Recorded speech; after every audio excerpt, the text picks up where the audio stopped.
When we were kids, my brother and I often went fishing at a lake not far from home. We usually used live bait, crickets, or worms, and caught plenty of bluegill. Those moments were what sparked my lifelong love for fishing. The lake wasn't very popular, but it was full of fish. Most people avoided it because it was hard to reach, hidden deep beyond a rough trail through the woods. But for us, that seclusion was part of its charm. It felt like our own secret place, quiet, untouched, and peaceful. Over time, we developed a habit of going fishing at dusk instead of early morning.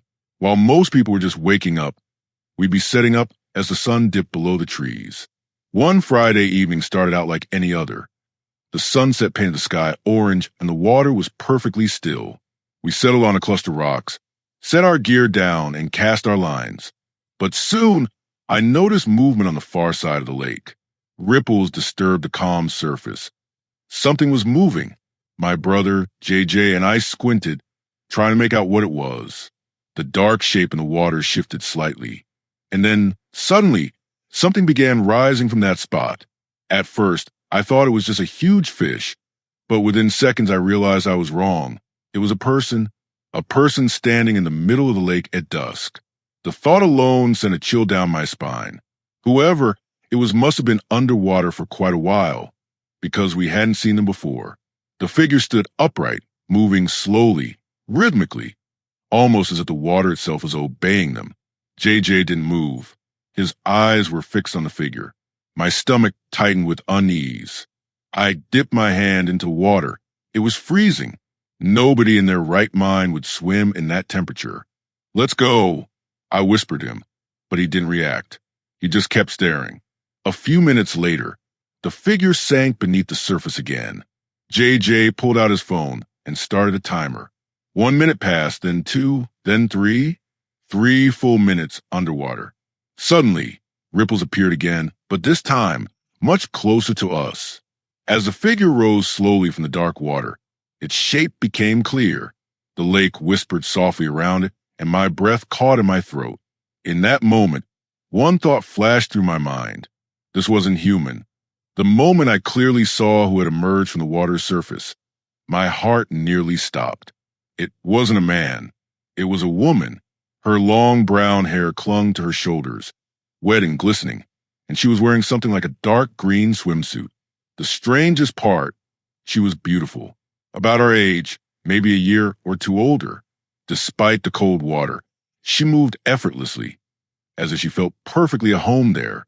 My fear started to fade, replaced by curiosity. Maybe we had just overreacted? We stood silently watching, and she was the first to speak. A mysterious smile appeared on her lips, and she said softly, "Hi." Her voice was warm, almost playful. JJ lifted his head, confused. "What are you doing here?" he asked. The girl tilted her head slightly and smiled. "Swimming," she said. "Yeah, we can see that," my brother replied sarcastically. "But why?" "Just kind of training," she said, gliding a little closer to us across the water. Then, suddenly, "You can join me if you want," she whispered. I stood up. "Are you crazy? The water's freezing." I shouted angrily. She laughed. That laugh sent chills down my spine. "You'll get used to it."